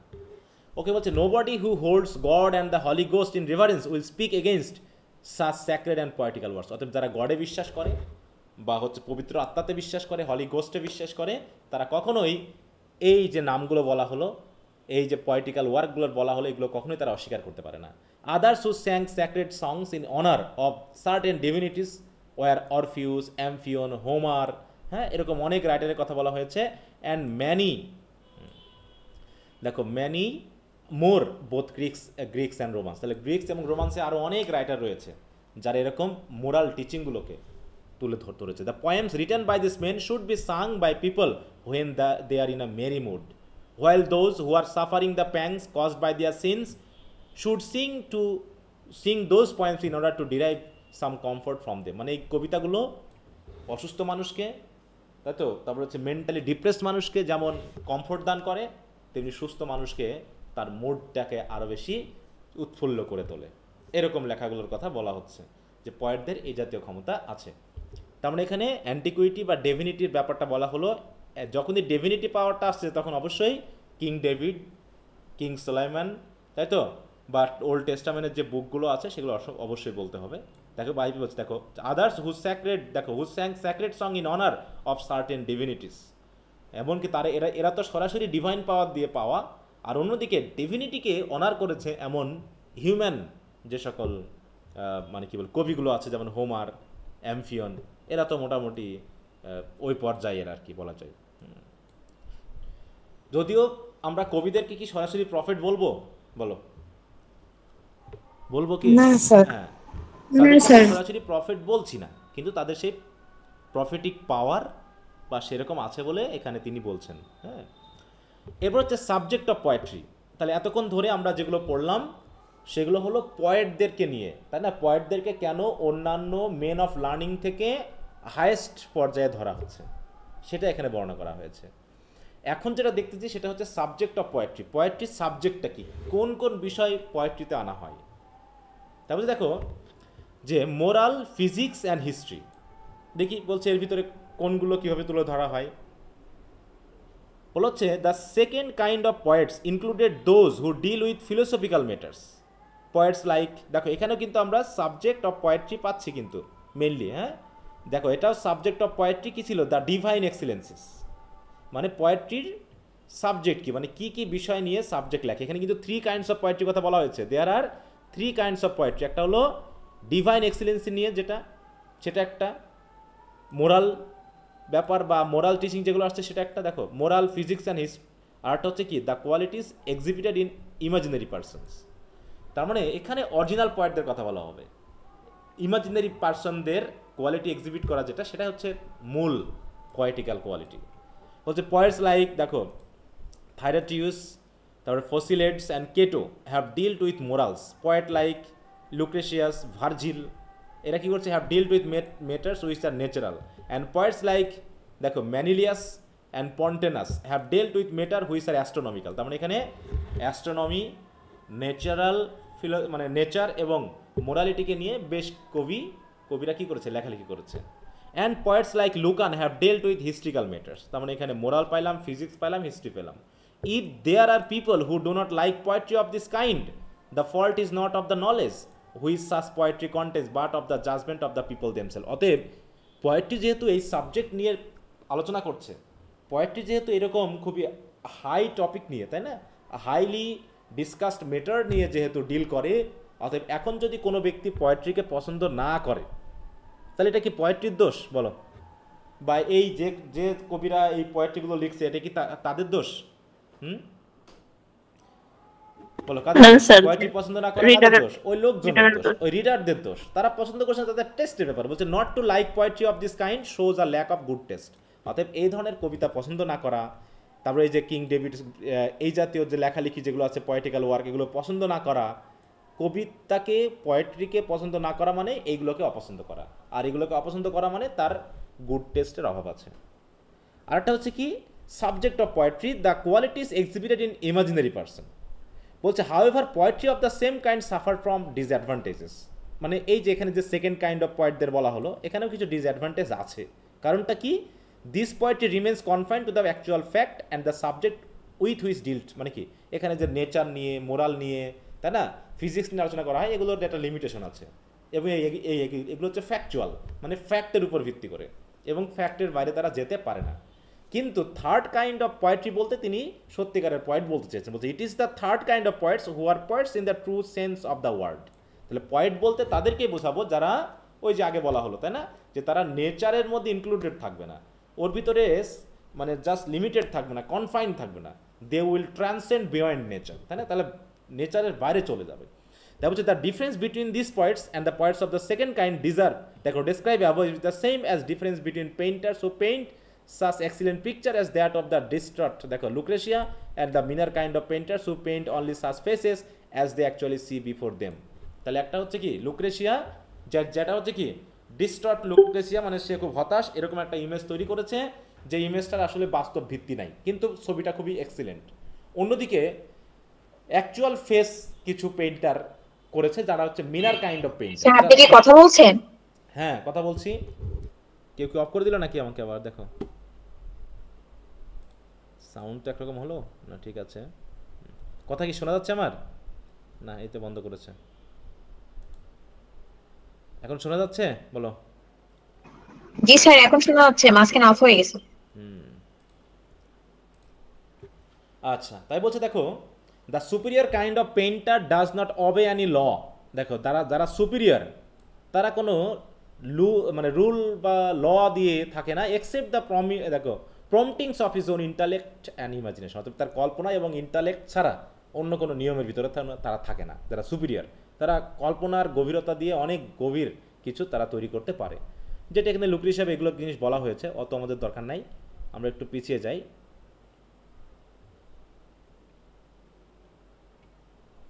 দেখো এখানে যদি আমরা বলি, এখানে একটু দরকার আছে, বলছে it is this poets of the third kind who most properly imitate, দেখো whose aim in their imitation is to teach and to delight. তাই তো তাদের কাজ হল কি teach and delight. Who borrow nothing from what is happening, অর্থাৎ যা ঘটছে তা থেকে তারা বড় করে না। হোয়াট হ্যাজ হ্যাপেন, যা ঘটে গেছে সেখান থেকেও বড় করে না। আর what will happen in the future, ভবিষ্যতে কি ঘটবে সেটা নিয়েও তাদের মাথা গরম না। But who deal with only what may happen and what should happen, ভবিষ্যতে কি ঘটতে পারে আর কি ঘটা উচিত ছিল, ওই যে ইউনিভার্সাল ট্রুথ নিয়ে যেটা অ্যারিস্টটল বলে গেছেন, তাই না? ওটা নিয়ে হচ্ছে পয়েটদের কাজ, যেটা হচ্ছে পয়েটিক ট্রুথ। অতএব যা ঘটেছে, যা ঘটছে বা যা ভবিষ্যতে ঘটবে এটা নিয়ে তাদের আলোচনা না। তাদের আলোচনা হচ্ছে কোনো মানে কি বলবো কার্যক্রমের ভিত্তিতে একটার সাপেক্ষে আরেকটার যুক্তির ভিত্তিতে কি ঘটতে পারে বা কি ঘটা উচিত ছিল সেটা নিয়ে কথা হচ্ছে এদের। যেমন ইডিপাস রেস্ক, হ্যাঁ, সেখানে কেন ঘটেছে, কি ঘটতে পারছে, ঠিক আছে, এইগুলো আলোচনা করা হয়েছে। এর ভিতরে কোনো কিন্তু মানে ইডিপাস বলে কি বাস্তব কোনো চরিত্র নেই বা বাস্তব কোনো মানুষ নেই, হ্যাঁ, বা হচ্ছে কি জানো ডক্টর ফাস্টাস বলে ম্যাকবেথ বলে বাস্তবে এরকম কোনো মানুষ নেই, তাই না? বাস্তবে এদেরকে আমরা খুঁজেও পাবো না। কিন্তু এই চরিত্রগুলো কি ইমিটেট করছে না আমাদের আচার আচরণ, হ্যাঁ, এবং তার মাধ্যম দিয়ে ইউনিভার্সাল ট্রুথকে তুলে ধরছে। হচ্ছে poets of this kind enjoy the fullest freedom in choosing their subject and the only restraint on them being that they may be imposed upon by their own good taste. অতএব একটাই বাধা হলো তাদের test, তাদের রুচি অভিরুচির উপর depend করে তারা সাবজেক্ট চুজ করে এবং সেই সাবজেক্টকে তারা ফুলি ডিল করে। অতএব এটা তাদের রুচির বাইরে আর কোনো কিছুই তারা সীমাবদ্ধ থাকে না। ই poets of the first kind may rightly be describe by the title of vates. অতএব ফার্স্ট কাইন্ড বলতে ওই যে কিং ডেভিড, সোলামন এদেরকে বোঝানো হচ্ছে, ঠিক আছে? তো এদেরকে যদি আমরা ভেটস বলে থাকি, this writer of the third kind may rightly be describe by the title of poets because they compose poems in order to imitate. Because they imitate both to delight and to teach, the poems written by this poet provide such delight that the reader feels a strong desire to acquire the quality of goodness. হ্যাঁ, তারা গুডনেসটা এমনভাবে তুলে ধরে কবিরা যে একজন মানুষ পড়ার পর একজন রিডার অন্তত গুডনেস বা গুড কোয়ালিটি অ্যাকোয়ার করার জন্য আকাঙ্ক্ষী হয়। Without this delight this readers would flee from goodness as if goodness were something alien to them. তো যাই হোক এখানে সেটা বলা হলো যে এখানে আমরা তাহলে তিন ধরনের সাবজেক্ট ম্যাটার পেলাম। একটা হচ্ছে ডিভাইন এক্সিলেন্স, যেটা হচ্ছে বিবলিক্যাল, যেটা হচ্ছে একদম গড প্রফেটদের সাথে রিলেটেড। আর একটা হচ্ছে ন্যাচারাল অবজেক্টের সাথে রিলেটেড, মোরাল, ফিজিক্স বা হিস্ট্রি, যার ভিতরে ফ্যাক্ট থাকবে সেটা নিয়ে। আর একটা হলো কি থার্ড কাইন্ড হলো ইমাজিনারি পাওয়ার দিয়ে সৃষ্টি করা কিছু কাহিনী বা জগৎ, হ্যাঁ, যেটা থাকবে কি যেটা পুরোটাই কবিরা তাদের নিজস্ব ইমাজিনেশন বা ইন্টালেক্ট দিয়ে তৈরি করবেন, যার কোনো বাস্তব ভিত্তি নেই বা বাস্তবতা থেকে অনেক কী বলবে অ্যাবভ, তাই তো, উপরে থাকবে, এরকম একটা বিষয়কে বর্ণনা করা হচ্ছে। কি কথা বুঝতে পেরেছ কি বলা হলো এখানে? জি স্যার তাহলে বুঝতে কয় পেরেছি। ধরনের কবিতা পেলাম আমরা? কবিতা সাবজেক্ট ম্যাটার অনুসারে কয় ধরনের? তিন ধরনের। তিন তিন ধরনের, ধরনের তাই না? স্যার। হ্যাঁ, যেখানে সেটা বলা হলো there are three kinds of different kinds of poetry. আর পোয়েট্রির এম কি দেখো, is to teach and delight. তাহলে তিন কাইন্ডের মধ্যে যেমন এটা আমাদের মোরাল টিচিং দেয়, তাই তো, এটা আমাদের ডিলাইট নাও দিতে পারে। তারপর হচ্ছে এই যে ফিজিক্স, হিস্ট্রি, এটা আমাদের ডিলাইট নাও দিতে পারে, কারণ এখানে ফ্যাকচুয়াল বিষয় থাকে, কিন্তু আমাদেরকে অরিজিনালি টিচ অ্যান্ড ডিলাইট, এই দুটো ফাংশনই পারফর্ম করে হচ্ছে এই থার্ড কাইন্ড অফ পোয়েট্রি বা পয়েটেরা। ঠিক আছে, এই জন্য এদেরকে true sense of the word বলছে না, যে it is the third kind of poets who are poets, তাদেরকে অ্যাকচুয়ালি পয়েট বলা যায় in the truest sense of the word. তাহলে এই যে কিং ডেভিড, সুলাইমান, বা যারা হচ্ছে ফিজিক্স নিয়ে কাজ করছে, যারা নেচার ফিলোসফি নিয়ে কাজ করছে, এদেরকে এই যে পয়েটস লাইক ম্যানিয়াস, এরাও হয়তো ভার্সেল লিখেছে, কিন্তু এদেরকে সত্যিকার অর্থেই পয়েট বলা যাচ্ছে না। যদিও এরা যে পয়েটিক্যাল ওয়ার্কগুলো লিখেছে সেগুলো এনজয় করার মতো, কারণ এরা আমাদেরকে ইনফরমেশন দেয়, এরা আমাদেরকে নলেজ দান করে, ইত্যাদি ইত্যাদি। কিন্তু এইগুলো শুধু আমাদের টিচই করে না, সাথে সাথে কী করে বলো, এন্টারটেইন করে, তাই না? যেমন এই যে মোরাল ডিভাইন এক্সিলেন্সি, এটা কি আমাদের, এদের কাজ কি আমাদেরকে শুধু করা, টিচ দেওয়া বলো, নাকি এটা দেয় আমাদেরকে, এই ডিভাইন কোনো বিষয় কি আমাদের এন্টারটেইন করতে পারে, এন্টারটেইন করে? আমাদেরকে নলেজ গিফট করে। এটা আমাদের এন্টারটেইন করে না, এটা আমাদেরকে কি করে, টিচ করে, মোরাল টিচিং দেয়, তাই না? হ্যাঁ, আমাদের মোরালি পারফেক্ট হওয়ার জন্য টিচিং দেয়। আমরা এই বাইবেল, তারপর এই সব বিষয়গুলো পড়ে আমরা নিশ্চয়ই শুধু মজা পাই না, আনন্দ পাই না, বা এটা আমরা এর ভিতরে যেতেও পারি না যে আমরা বাইবেল পড়ে মজা নিব, এরকমটা হয় না। বরং যেটার দুটা ফাংশনই করবে সেটা হচ্ছে এই থার্ড কাইন্ড অফ পয়েট বা পোয়েট্রিকে বোঝানো হচ্ছে। এবার হলো হচ্ছে classification of the true poet's. তাহলে ট্রু পয়েটস যারা পেলাম আমরা, থ্রি কাইন্ডস অফ পোয়েট্রির মধ্যে থার্ড কাইন্ডকে আমরা বললাম ট্রু কাইন্ড অফ পয়েটস। এখন এদের মধ্যে সত্যিকারের পয়েট আবার কারা, এবং ক্লাসিফিকেশন করা হয়েছে। কারণ আমরা অনেকগুলো, এই ক্লাসিফিকেশনটা একটু খেয়াল রাখো যে কী কী ধরনের আসলে কবিতা আছে বা পোয়েট্রি আছে। বলছে দেখো, they do not necessarily write in metre, শুধুমাত্র পয়েট হলে পারেই যে মিটারে লিখতে হবে, ভার্সে লিখতে হবে, তা কিন্তু না। তা বলছে this true poets of the third kind write different kinds of poetry. The most notable kinds of poetry written by such men are the heroic poetry, lyrical, the tragic, the comic, the satire, the iambic, the elegiac, the pastoral and certain others, এবং আরও বিভিন্ন ধরনের poetry আছে।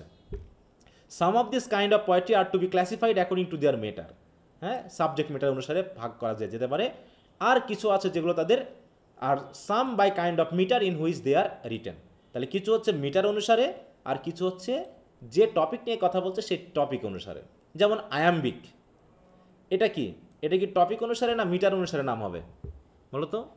Iambic metre অনুসারে, তাই তো? যেমন lyrical, এগুলো মিটার অনুসারে। কিন্তু যেগুলো ট্র্যাজিক, কমিক, স্যাটায়ার, এগুলো কি মিটার অনুসারে হবে নাকি আসলে সাবজেক্ট ম্যাটার অনুসারে হবে?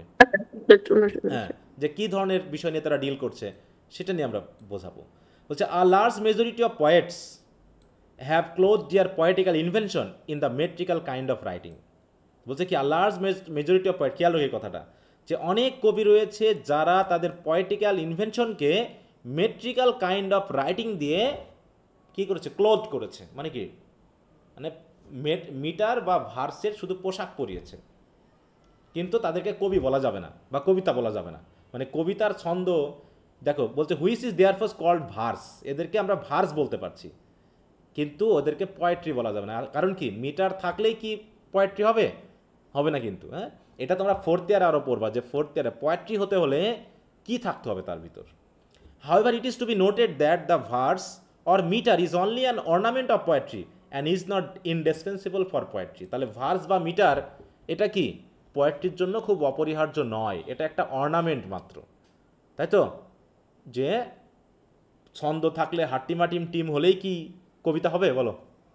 এটা কি আমরা কবিতা বলি এগুলোকে, না ছড়া বলি বলো তো? এগুলোকে আমরা ছড়া বলে থাকি, ঠিক আছে তো? এগুলোকে আমরা পোয়েট্রি বলি না বা পয়েম বলি না। তাই বলছে ভার্স বা মিটার হচ্ছে একটা অর্নামেন্ট। যেমন একজন মেয়ে যদি কোনো অর্নামেন্ট দিয়ে নিজেকে সজ্জিত করে, আসলে আমরা কি তাহলে অর্নামেন্টকে ভালোবাসছি বা পছন্দ করতেছি, নাকি অর্নামেন্টের মাধ্যমে সাজিয়ে তোলা ওই ব্যক্তিকে পছন্দ করতেছি? কোনটা বলো? আমাদের মূল লক্ষ্যটা কি অর্নামেন্ট থাকে বলো তো? হ্যাঁ, ব্যক্তিটা থাকে। হয়তো ওই অর্নামেন্ট তার সৌন্দর্যটাকে আর একটু বাড়িয়ে দেয়, এই আর কি। তো এরকম ভার্স বা মিটার হচ্ছে জাস্ট পোয়েট্রির একটা বাহ্যিক অর্নামেন্ট হিসেবে কাজ করে, যেটা পোয়েট্রিকে হয়তো এর উপকারিতা কি সেটা বলা হবে। দেখো, বলছে there have been many excellent poets who never used metre or the verse form. দেখো, অনেক কবি রয়েছে যারা কখনো মিটার বা ভার্স ফর্ম ইউজ করেনি। And there have been many writers who employed the verse form and have written in the metre. আবার অনেকে আছে তারা মিটার ইউজ করেছে but who do not deserve to be called poets, তাদেরকে poet হয়তো বলা নাও যেতে পারে। ঠিক আছে, যে মিটার থাকলে পোয়েট্রি হবে তা না, মিটার না থাকলেও পোয়েট্রি হতে পারে, এরকম একটা কথা এখানে বলা হচ্ছে। ঠিক আছে, আচ্ছা এখানে কিছু উদাহরণ বলা হয়েছে, অত আমাদের দরকার নেই, আমরা একটু এরপর থেকে আস্তে আস্তে এগিয়ে যাব দ্রুত। অতএব বলছে দেখো, thus it is not the use of rhyme or of the verse form which makes poet, just it is merely the wearing of a long gown which makes an advocate. ঠিক আছে, তুমি মনে করো অ্যাডভোকেট না, কিন্তু অ্যাডভোকেটটা যে ওই যে কালো একটা সুন্দর পোশাক পরে না, একটা গাউন পরে, এই গাউন পরলে কি তুমি অ্যাডভোকেট হয়ে যাবা? বলো তো। মনে করো তোমাদের কারো একজন বাবা হচ্ছে অ্যাডভোকেট বা মা হচ্ছে অ্যাডভোকেট, তাই তোমরা কি করেছো, অ্যাডভোকেটের পোশাকটা পরেছো, ওই পোশাকটা পরলে কি তুমি অ্যাডভোকেট হয়ে যাবা? না স্যার। হ্যাঁ, ঠিক তেমনি ওই ভার্স ব্যবহার করলেই যে তুমি পয়েট হয়ে যাবা তা কিন্তু না। বলছে poetry comes into existence when the writer offer striking picture of human virtue versus and passion in his work. তাহলে পোয়েট্রি তখনই হয়, ভার্স তুমি ইউজ করছো ভালো কথা, কিন্তু তোমার ওই লেখনের মাধ্যম দিয়ে যদি হিউম্যান ভার্চু ভাইস বা প্যাশনগুলোকে স্ট্রাইকিংলি তুলে ধরতে পারো, এবং which this picture afford delightful teaching, এবং দেখো দুটো একসাথে কিন্তু, এবং সেই কবিতা যদি তোমাকে একই সাথে ডিলাইট এবং টিচিং দান করে, তাহলেই সেটা হবে কি পোয়েট্রি। তাহলে ডিলাইটফুল টিচিং থাকতে হবে, একই সাথে সে ডিলাইট দিবে এবং টিচিং দিবে, তাই না? টু টিচ অ্যান্ড ডিলাইট, এই কথা কিন্তু বারবার আসছে। পোয়েট্রি ইজ নট ডিপেন্ডেন্ট আপন মিটার, সুতরাং পোয়েট্রি কখনোই মিটারের উপরে ডিপেন্ডেন্ট নয়। ব্রিফ কোর্সের জন্য এটা খেয়াল রাখবা, metre serves only as an ornament of poetry, একটা অর্নামেন্ট মাত্র। এই কথাগুলো বারবারই একই কথা আসছে, যাই হোক এই কথা আমরা অত দেখবো না, আমরা শেষে দেখে বলছি in ordinary conversation people use any or every kind of words but the poet weighs each syllable of each word by just proportion according to the delight আচ্ছা ডিগনিটি অফ দ্য সাবজেক্ট। মানে এখানে বলা হলো, ল্যাঙ্গুয়েজের কথা বলা হলো, যে কী ধরনের ল্যাঙ্গুয়েজ তারা আসলে ইউজ করে থাকে। অতএব ল্যাঙ্গুয়েজ ইউজ করার সময় মানুষ তো যে কোনো ধরনের ওয়ার্ড ইউজ করতে পারে, কিন্তু কবিরা যখন ইউজ করেন সেটাকে কি করেন, মেপে চুকে, হ্যাঁ, প্রপোর্শন অনুসারে ইউজ করেন, আবল তাবল ইউজ তারা করে না। কি তাহলে বোঝা গেল যে মিটারের প্রয়োজন কেমন? বলো। মিটার বলা হচ্ছে কি, যে কবিতা দুই ধরনের, তাই না? একটা হচ্ছে কি কিসের উপর ডিপেন্ড করে, কোন ধরনের সাবজেক্ট ম্যাটার ডিল করছে সেটা, আরেকটা হচ্ছে কি কিছু মিটারের উপর ডিপেন্ড করে। কিন্তু আসলে মিটার বা ভার্সি কি পোয়েট্রির প্রধান এলিমেন্ট, বলো, বা মূল এলিমেন্ট? না স্যার। হ্যাঁ, এগুলো একটু খেয়াল করবা। এরপর কী বলছে দেখো, superiority of poetry over other arts, এইটাকে একটু খেয়াল করবা, যেটা অলরেডি আমরা কথা বলে এসেছি এগুলো নিয়ে, তো এখানে আমরা সহজে বুঝতে পারো। The superiority of poetry over other arts, অন্যান্য ব্রাঞ্চ অফ নলেজের উপরে পোয়েট্রির সুপিরিয়রিটি কী, যেটা আমরা সংক্ষেপে সামারিতে দেখছিলাম, সেখানে ইন্ট্রোডাকশনে সেখানে এটা বলা হবে। দেখো আবারও নতুন করে বলছে, what we call learning পিউরিফাইজ the intelligence. অতএব যেটাকে আমরা লার্নিং বলি, লার্নিং জিনিসটা তখনই হয় যখন সেটা আমাদের ইন্টেলিজেন্সকে পিউরিফাই করে, মেমোরিকে এনরিচ করে, অ্যান্ড স্ট্রেংথেন দ্য জাজমেন্ট, এবং আমাদের বিচার বুদ্ধিকে শক্তিশালী করে, সাথে সাথে এনলার্জেস দ্য ইমাজিনেশন। তার মানে লার্নিং বলতে কি, ঢাকা বাংলাদেশের রাজধানী, ঢাকা বাংলাদেশের রাজধানী, এই লার্নিংটা আমাদের কি উপকারটা করলো বলো তো এই জায়গায়? এটা কি লার্নিং হবে বলো তো? এটা কি লার্নিং বলবো আমরা এটাকে? সবাই শুনতে পাচ্ছ আমাকে? না স্যার, জাস্ট ইনফরমেশন। এটা জাস্ট একটা ইনফরমেশন। এটা না আমাদের ইন্টেলিজেন্সকে পিউরিফাই করলো, না আমাদের মেমোরিকে শার্প করলো, না আমাদের জাজমেন্টকে স্ট্রেংথেন করলো, না আমাদের ইমাজিনেশন পাওয়ারকে এনলার্জ করলো। কিন্তু যে কবিতাগুলো আমরা পড়েছি, বা হচ্ছে যেমন ডক্টর ফস্টাস বা ম্যাকবেথ যেগুলো পড়েছি, এটা কি আমাদের জাজমেন্টকে কি স্ট্রেংথেন করেনি? জাজমেন্টকে বলো তো, যে আমাদের কি করা উচিত, ম্যাকবেথের মতো ক্ষমতা লোভী হওয়া উচিত, এরকম কিছু? Yes, না স্যার। এটা নাকি ইডিপাসের মতো এই কি ডক্টর ফস্টাসের মতো আমরা পৃথিবীকে এনজয় করার ব্যাপারটা নিব, যে অনেক টাকা পয়সা হ্যাঁ স্যার, এগুলো থেকে আমাদের দূরে থাকতে হবে, এটা এনজয় করতে বলছে। হবে, এরকম কিছু?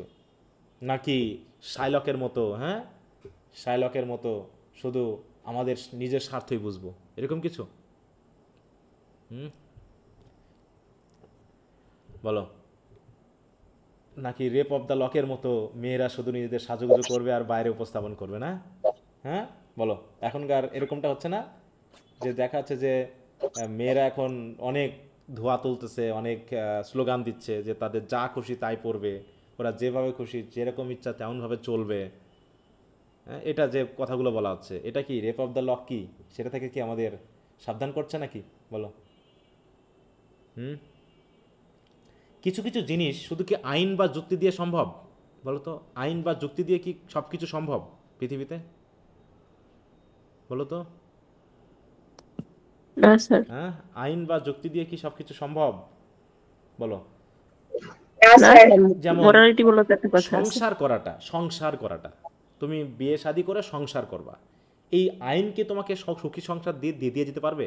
যে তুমি আইন মানলে সংসারে সুখী হতে পারবা? এরকম কিছু বলো। না স্যার। আইন কি করবে তোমাকে? যে স্বামী রান্না করবে না, ওয়াইফ ঘর ঝাড় দিবে, কে কি করবে, এগুলো কি আইন করে দিবে? এ কি সমাজ করে দিবে? হ্যাঁ, এগুলো নিজস্ব ইন্টেলিজেন্সের ব্যাপার, নিজস্ব জাজমেন্টের ব্যাপার। ঠিক আছে, কি করব না করবো সেটা আমাদের নিজস্ব ব্যাপার। তো যাই হোক, তাই বলছে যে এরকম লার্নিং তাই যা আমাদের এই কাজগুলো করে। তা whatever the immediate end of learning maybe, অতএব ইমিডিয়েট পারপাস লার্নিংয়ের যাই হোক না কেন, its final end is to lead human beings to the highest possible perfection. অতএব লার্নিংয়ের প্রধান কাজ হলো কি? দেখো, পারফেকশনে পৌঁছে দেওয়া, which the human soul despite all its limitation is capable of attaining. তাহলে এত লিমিটেশন থাকা সত্ত্বেও যে হিউম্যান সোল যাতে পারফেকশনটা অর্জন করতে পারে, এই পারফেকশনের দিকে নিয়ে যাওয়াটাই হচ্ছে লার্নিংয়ের কাজ। তার মানে শিক্ষিত বলতেই কি আমরা লার্নিড বলতে পারি? বলো তো, এডুকেটেড আর লার্নিডের মধ্যে কি একটা পার্থক্য চলে আসছে না? বলো তো। জি স্যার। তাহলে লার্নিং হতে হলে তোমার এই যে হিউম্যান সোল যাতে পারফেকশন অর্জন করতে পারে সেরকম একটা পর্যায়ে যেতে হবে। তাহলে তুমি যদি মনে করো ইংরেজি সাহিত্য পড়ে, তুমি মনে করো একটা কোম্পানির, মানে তুমি একটা চাকরি পাইছো, সেখানে তুমি ঘুষ খাচ্ছ, তুমি কি শিক্ষিত হতে পেরেছো? বলো। না স্যার। বলো। অনেকে আছে না যে ভূমি অফিসার ঘুষ খায়, তারপর হচ্ছে এখানকার ডিসি ঘুষ খাচ্ছে, ওখানকার পুলিশ ঘুষ খাচ্ছে, ওখানে প্রিন্সিপাল ঘুষ খাচ্ছে, আছে কি না? সবাই তো এডুকেটেড। হ্যাঁ, তাহলে কি পারফেকশনে পৌঁছানো গেল? বলো। তাহলে কি লার্নিং হয়েছে আমাদের আসলে? হ্যাঁ, আমরা হয়তো সাবজেক্ট পড়েছি, এই যে আমরা যে সাহিত্য পড়তেছি, অনেকে তো মানে সাহিত্যর মানে কি বলি, স্টুডেন্টদের মধ্যে সাহিত্য নিয়ে এত অভিযোগ চলতেই থাকে। আরে বাবা, তুমি যে সাবজেক্ট নিয়েই পড়ো, তুমি ভালো করে পড়ো না, পড়লেই তুমি তোমার ভালো জায়গায় পৌঁছাবা। যারা ভালো রেজাল্ট করে, ভালো জায়গায় পৌঁছায়, শুধু রেজাল্ট না, ভালো করে ক্যাপাবিলিটি অর্জন করে, তারা তাদের মতো ভালো জায়গায় পৌঁছে যায়। আর যারা সারাক্ষণ ওই অভিযোগ নিয়ে থাকে, পরে কি হচ্ছে, পরে কি হবে, তারা তো আসলে এর ভিতরে ঢোকেই নি। তো এই রকম জায়গায় পৌঁছাতে গেলে পারে অনেক ডিপ স্টাডির প্রয়োজন। আর লার্নিংটা ভালো মতো হতে হবে। তারপর দেখো, the desire to lead people towards perfection, দেখো, the desire to lead people towards perfection found expression in various ways according the inclination of the man concern. মানে মানুষ পারফেকশন পাওয়ার জন্য, ঠিক আছে তো, কোন দিকে যাবে, কি করবে, সেটা তার ইনক্লিনেশন বা ইচ্ছা অনুসারে তিনি করতেই পারেন, সেটা সমস্যা না। তারপর তিনি বলবেন, দেখো, যেমন some individuals thought that they could lead people to perfection by study of the stars, মানে যারা অ্যাস্ট্রোনমার, তারা মনে করে কি, দেখো, so they devoted themselves to branch of learning which is known as astronomy. তারা মনে করে কি, যে অ্যাস্ট্রোনমি স্টাডি করার মাধ্যমে তারা এমন কিছু লার্নিং হয়তো মানুষকে দিবেন যে কি হবে, যেগুলো মানুষকে পারফেকশনের দিকে নিয়ে যাবে। আবার others thinking that the highest learning demand আর knowledge of the cause of things, যেটা হচ্ছে বিকেম ন্যাচারাল ফিলোসোফার আর মেটাফিজিক্যাল ফিলোসোফার। তাদের কাজ হলো কি, কজ অফ থিংস, একটা জিনিস কেন ঘটে, তাই তো, বিশেষ করে যুক্তি দেওয়া, যে যুক্তিবিদ্যা যেটা বলা হয়। হ্যাঁ, যুক্তি মানুষকে হয়তো পারফেকশনের দিকে নিয়ে যেতে পারে। তাই অনেকে মনে করে যে আমাদের ফিলোসফি পড়া উচিত, ফিলোসফির মাধ্যম দিয়ে আমরা মানুষকে পারফেকশনের দিকে নিয়ে যেতে পারি। সাম আর ড্রন টুয়ার্ডস মিউজিক, কেউ মনে করে মিউজিকের মাধ্যমে, সঙের মাধ্যমে মানুষকে পারফেকশনের দিকে নিয়ে যেতে পারে। আবার কেউ মনে করে সাম টু ম্যাথমেটিক্স, কেউ মনে করে ম্যাথমেটিক্সের মাধ্যমে মানুষকে সঠিক সিদ্ধান্তের দিকে নিয়ে যেতে পারে। তাহলে সবার উদ্দেশ্য কি বলো? প্রত্যেকটা লার্নিংয়ের ব্রাঞ্চের উদ্দেশ্য কি? মানুষকে কোন দিকে নিয়ে নিয়ে যাওয়া বলো? সঠিক দিকে নিয়ে যাও। সঠিক দিকে নিয়ে যাওয়া, তাই তো? তার সোলকে পারফেক্ট। অতএব but the aim of each of this men was to acquire knowledge and thus to raise their mind from the precision of the body in order to enjoy the spiritual element of which the human soul is composed. অতএব এই প্রত্যেক টিচিংয়ের কাজ হলো কি? মানুষকে, মানুষের যে prison of body আছে নাকি, এই বডি থেকে মাইন্ডকে রেইজ করে স্পিরিচুয়াল এলিমেন্টের দিকে নিয়ে যাওয়া, যাতে তারা ওইগুলোকে এনজয় করতে পারে। হ্যাঁ, মানে স্পিরিচুয়াল করে ফেলে মানুষকে। তাহলে তাদের কাজ হচ্ছে কি? জাস্ট টিচিং দেওয়া নাকি? এদের কাজ কি বলতো? তাহলে এই যে সাবজেক্টের কথা বলা হলো, mathematics, music, natural philosophy, metaphysical philosophy, astronomy, এদের কাজ কি? শুধু কি দেওয়া বলো তো? টিচিং দেওয়া না? মোরাল টিচিং দেওয়া, মানুষকে পারফেকশনের দিকে নিয়ে যাওয়া। তাহলে ফিলোসফি পড়ে কেউ কি ডিলাইট পাবে বলো তো? আনন্দ পাবে? না স্যার, শুধু টিচিং পাবে। হ্যাঁ, তারপরে ম্যাথমেটিক্স, এই আমাদের পারফেক্ট, কিন্তু কি শুধুমাত্র আমরা এখান থেকে ম্যাথমেটিক্স পড়ে কি ডিলাইট পাওয়া যায়? এখানে বিনোদন পাওয়া যায়? মিউজিকে কিছুটা পাওয়া যেতে পারে, কিন্তু ফিলোসফি, অ্যাস্ট্রোনমি, তাই তো, এগুলোর মধ্যে কখনো আমরা ডিলাইট পাই না। এখানে আমরা হয়তো টিচিং পাই। তারপরে দেখো, however their experience showed the inadequacy and pitfall of these branches of learning. It was found by experiment that while astronomer looked at the stars in the sky, there was a danger of his falling into a ditch on the earth. মানে বলছে যে তাহলে এই ব্রাঞ্চগুলোর মধ্যে একটু fault থাকতে পারে। তাই বলছে যে মনে করো একজন অ্যাস্ট্রোনমার, সে আকাশের দিকে তাকিয়ে তারা গুনতে গুনতে হেঁটে হেঁটে যাচ্ছে। হ্যাঁ, তাহলে কি সে যখন হাঁটতেছে আর আকাশের তারার দিকে তাকিয়ে আছে, কারণ তারা স্টাডি করতেছে, তাহলে তার খাদে পড়ার সম্ভাবনা আছে কিনা বলো? সে তো খাদে পড়ে যেতে পারে নাকি? হ্যাঁ, কারণ সে পৃথিবীতে নেই, সে কোথায় আছে বলো তো? সে জগৎকে দেখতেছে কি দিয়ে? ওই আকাশের তারা দিয়ে বিবেচনা করছে, যেটা ওই অনেক দূরের কাজ।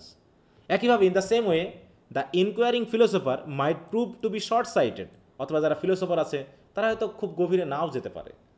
একইভাবে the mathematician might draw a straight line and yet himself have a crooked heart. হয়তো দেখা যাচ্ছে তিনি একটা স্ট্রেট লাইনের মাধ্যমে কোনো কিছুকে কী করতে চেয়েছেন, হয়তো সঠিক নির্ধারণ করতে চেতে গিয়ে হলো কি, যে তিনি হয়তো তার যুক্তিতেই হয়তো সঠিক নেই।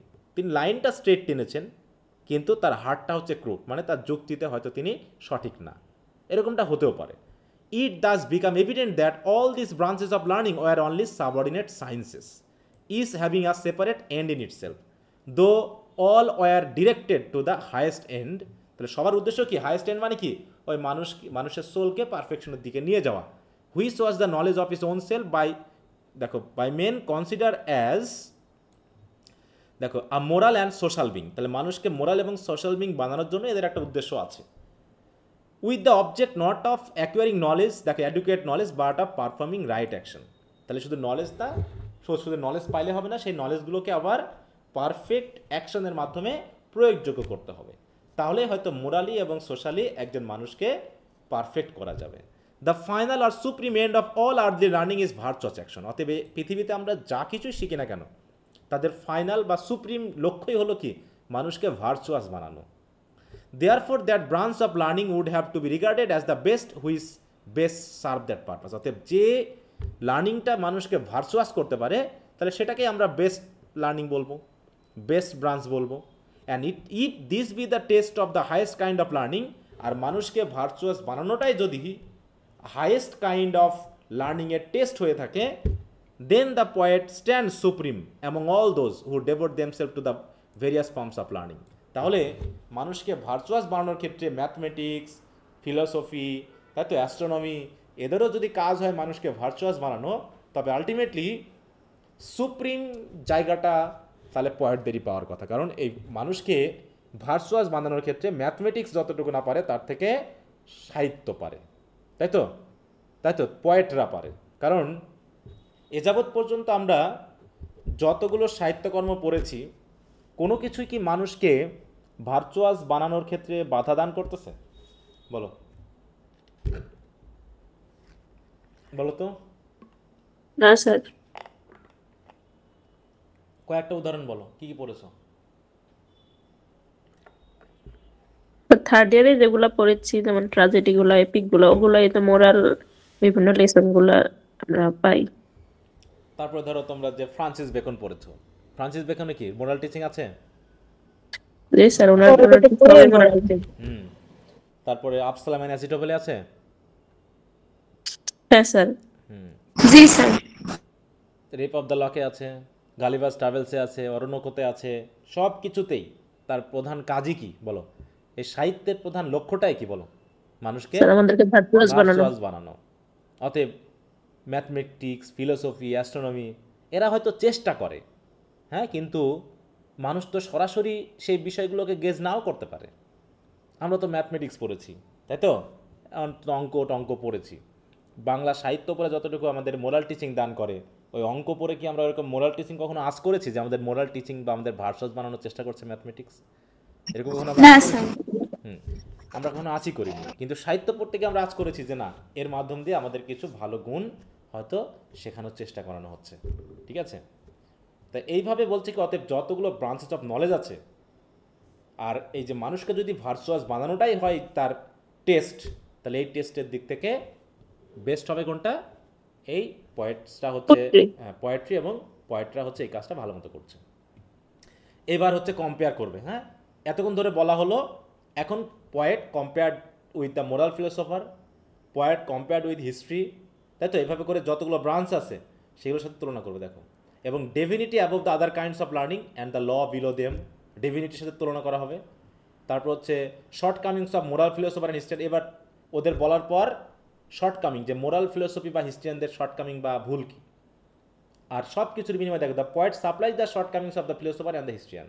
অতএব যেখানে ফিলোসফার এবং হিস্ট্রিয়ানদের দুর্বলতা রয়েছে, সেই দুর্বলতাগুলোকে পয়েটটাই আসলে ঠিক করে দেয়। এভাবে বর্ণনা করা হবে। And the poet's concrete treatment of moral qualities, এবং শেষ পর্যন্ত দেখানো হবে যে সব কিছুর বিনিময়ে, হিস্ট্রি বলি, মোরালিটি বলি, অ্যাস্ট্রোনমি বলি, সব কিছুর ঊর্ধ্বে গিয়ে পয়েটরা কী করে? মোরাল কোয়ালিটির কনক্রিট ট্রিটমেন্টটা দান করে, যা আসলে আমাদেরকে মোরাল বানাতে পারে। বিভিন্ন এক্সাম্পল দেওয়া হয়েছে এখানে, অনেক এক্সাম্পল আছে, ঠিক আছে তো? হয়তো এগুলো আমাদের পড়া নাই, আমরা হয়তো ইডিপাস এই যে আগামী এমনানও তোমাদের পড়া নাই শেষ পর্যন্ত। এখানে মোটামুটি যে ক্যারেক্টার বা রেফারেন্সগুলো দেওয়া আছে কোনোটাই তোমাদের পড়া হয়নি এখানে। আগামী এমনান তো তোমাদের নাই আছে? আগামী এমনান বলে কোনো ক্যারেক্টার আছে? ওটা ফোর্থ না স্যার, এখানে ইউলিসিস দেওয়া আছে, ইউলিসিস এর মধ্যে ওটা ফোর্থ ইয়ারে আছে, ঠিক আছে? ইডিপাস আছে এখানে, ইডিপাসের ব্যাপারটা একটু আনা হয়েছে। হ্যাঁ, যেখানে প্রত্যেক বলছে কি এক একটা জায়গাতে এক একটা ক্যারেক্টার পাচ্ছি আমরা। হ্যাঁ, যে কেউ ফ্রেন্ডশিপ দেখাচ্ছে, কেউ উইজডম দেখাচ্ছে, কেউ যুক্তিবাদিতা দেখাচ্ছে, কেউ প্রাইডের, তাই তো, মানে প্রাইড হয়ে গেলে কি ক্ষতি হতে পারে, হ্যাঁ, সেটা দেখাচ্ছে। এভাবে করে এক একটা ক্যারেক্টার এক একটা বিষয় আমাদেরকে জানাবে, এরকম বিষয়টা আর কি এখানে মেনলি বলা হয়েছে। আচ্ছা, তোমাদের পরীক্ষা কি চলতেছে নাকি এখনো, নাকি শেষ হলো বলো? দুইটা আছে, একটা ডেট আরো বাড়িয়ে এখনো আছে? স্যার আমার কালকে থেকে স্টার্ট। তোমাদের যে একটু পড়তে দিব, কারণ কিছু জিনিস তোমরা একটু পড়লে ওগুলো আগানো যায়, কারণ ওগুলো না পড়েও আগানো যাবে না। কিছু কিছু বিষয় রয়েছে যেগুলো না পড়ে গেলে আবার বুঝতে সমস্যা হবে। আচ্ছা স্যার, আপনি এই পিডিএফটা একটু ক্লাসরুমে দিয়ে দিন। এই বই নাই তো তোমাদের? স্যার আমার বইটা মেইন টেক্সট, শুধু লিটারারি ক্রিটিসিজম নিয়ে, এখানে শর্ট ভার্সনটা নাই, সিম্পলিফাইড ভার্সনটা। আচ্ছা ঠিক আছে, তো আমরা দেখি the poet compared with the moral philosopher. হ্যাঁ, মোরাল ফিলোসফারদের সাথে কীভাবে তুলনা করা হয় এই পর্যন্ত আমরা একটু দেখব। দেখো, the principal Challenger to the poet's claim to supremacy is the moral philosopher. অনেকেই মোরাল, যেহেতু পয়েটদের কাজই হলো মোরাল টিচিং দেওয়া, তাহলে নিশ্চয়ই অটোমেটিক মোরাল ফিলোসফাররা কিন্তু চলে আসতেছে যে আমরাও তো এই কাজ নিয়ে আছি, আমরাও তো মোরাল ফিলোসফি নিয়ে আছি, তাহলে তোমরা কি এখানে? ওকে, এটা একটা ডিবেটিংয়ের মতো, ঠিক আছে, ডিবেটিংয়ের মতো, যে মোরাল কথাটা ফিলোসফার সাথে আছে, তার মানে তাদের কাজই হলো কি মোরালিটি টিচ করা, তাহলে আবার সাহিত্য পড়া লাভ কি? দেখো, the moral philosopher speaks in a sophistical manner against subtlety and feels angry with those in whom he sees hateful sin of anger. মানে বলছে কি এই জায়গায় যে তাদের কাজই হচ্ছে মোরালিটিকে একদম পারফেক্টলি তুলে ধরা, হ্যাঁ, একদম পারফেক্টলি। কেউ যদি একটু ইমোরাল কাজ করে, কেউ যদি একটু হেটফুল সিন অফ অ্যাঙ্গারও থাকে, সেটা দেখেও তারা নিজেরাই অ্যাংরি হয়ে যায়। কিন্তু দেখো, the moral philosopher is very liberal in framing definitions and drawing distinctions. He believes that there is no other path which leads a man to virtue so really as the path shown by him. অতএব মানুষকে virtuous পথে নিয়ে যাওয়ার জন্য moral ফিলোসফারের মতো এত ভালো পথ আর কেউ দেখাতে পারে না, এটা তিনি বিশ্বাস করেন, মানে মোরাল ফিলোসফাররা বিশ্বাস করে। He claims that he can best tell people what virtue is. তারা নাকি দাবি করে যে তারা নাকি ভার্চু কী জিনিস সেটা মানুষজনকে ভালো করে শেখাতে পারে। And what causes and effects of virtue আর and in what way virtue differs from its enemy vice. এবং ভার্চু তার এনিমি ভাইস থেকে কীভাবে ডিফার হতে পারে সেটা ফিলোসফাররাই নাকি ভালো করে বলতে পারে।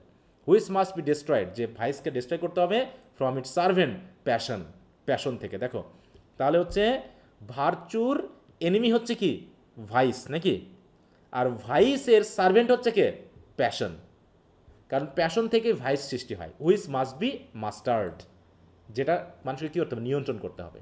আর এটা মোরাল ফিলোসফাররা ভালো মতো শেখাতে পারে, তারা দাবি করছে।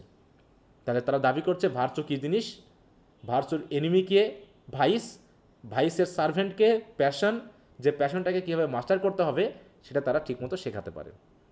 হি endeavours to show the general category under which virtue and vice come, যে ভার্চু এবং ভাইস কীভাবে সৃষ্টি হয় সেগুলো তারা দেখানোর চেষ্টা করেছে। Also two show the specific results of virtue and vice, এবং ভার্চু এবং ভাইসের রেজাল্ট কী কী হতে পারে সেগুলো তারা দেখাতে পারে। মানে তারা হচ্ছে ম্যাথমেটিক্যাল ক্যালকুলেশনের মতো প্রকারভেদ দেখিয়ে দেয়।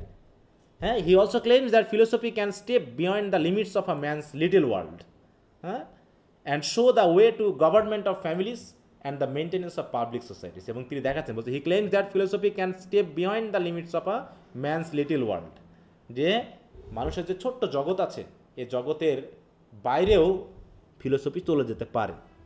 বিশেষ করে কিসের জন্য, two show the way the government of families, যে ফ্যামিলি কীভাবে পরিচালনা করতে হবে, একটা সংসার কীভাবে পরিচালনা করতে হবে, একটা পাবলিক সোসাইটিগুলো বা দেশ কীভাবে পরিচালনা করতে হবে, এটা নাকি মোরাল ফিলোসফিতে ভালো মতো বর্ণনা করা আছে। তাহলে মোরাল ফিলোসফি তো এখানে তো কোনো গল্প কাহিনী নেই, যেখানে গল্প কাহিনী নেই সেগুলোকে আমাদের পড়তে ভালো লাগে বলো তো আলটিমেটলি? না স্যার, হ্যাঁ, পড়তে ভালো লাগে না। অতএব হ্যাঁ, সেখানে ভার্চু কী কাকে বলে কত প্রকার কী কী, ভাইস কী কাকে বলে কত প্রকার কী কী, এইরকম বিষয়গুলো ল আকারে দেওয়া আছে, ঠিক আছে? তো যাতে আমরা কী করি ওগুলোকে ফলো করার মাধ্যমে আমরা আমাদের ভার্চুয়াস পথে আগাতে পারি। আচ্ছা, তাহলে আজকে আমাকে একটু এখানে রাখতে হচ্ছে, যেটা থার্ড ইয়ারের পরে আমাদের ফোর্থ ইয়ারের ক্লাসটা একটু বলা আছে। তো কালকে আবার ক্লাস হবে, কালকে তো ক্লাস আছে তোমাদের নাকি? আচ্ছা, যাদের সময় আছে তাদের পরীক্ষা মোটামুটি মনে করো যে শেষ হয়ে গেছে, তারা দয়া করে পরবর্তী যে কম্পেয়ারগুলো আছে না, পোয়েট্রি কম্পেয়ার্ড উইথ হিস্ট্রি, এখানে তো ফিলোসফারটা আমরা দেখলামই, হ্যাঁ, তারপর হচ্ছে কি আর কি আছে এখানে, আমাদের পরীক্ষা 24 তারিখ পর্যন্ত চলবে না? হ্যাঁ, ডেফিনিটির সাথে এই জায়গাগুলো একটু দেখার চেষ্টা করবা, তারপর আমি একটু হয়তো এগুলোকে আরও শর্টকাটে একটু আগিয়ে যাব, কারণ দ্রুত আগাতে হলে একটু আমাদের আগাতে হবে, কারণ অনেক বড়, হ্যাঁ, টেক্সটে গেলে তো আরও এর ভিতরে অনেক কিছু বাদ যাবে, অনেক বিষয়গুলো আছে যেগুলো দেখো অনেক উদাহরণ টাইপের যেগুলো আছে সেগুলো আমরা বাদ দিয়ে পড়বো, কারণ ওগুলো আমাদের পড়া হয়নি, জাস্ট আমরা একটু বুঝে নিব যে এই জায়গাগুলো বলতেছেন। তারপরে বিভিন্ন পোয়েট্রির যে ফর্ম আছে সেগুলো নিয়ে ডেফিনেশন আছে, তাদের ডিফেন্সগুলো আছে। আচ্ছা, তো ঠিক আছে, তাহলে আজকে একটু এখানে রাখছি। তো সবাই ভালো থাকো আর পড়াশোনাটা একটু করো। ওকে, আচ্ছা স্যার, আপনিও ভালো থাকেন। ওকে, গুড নাইট।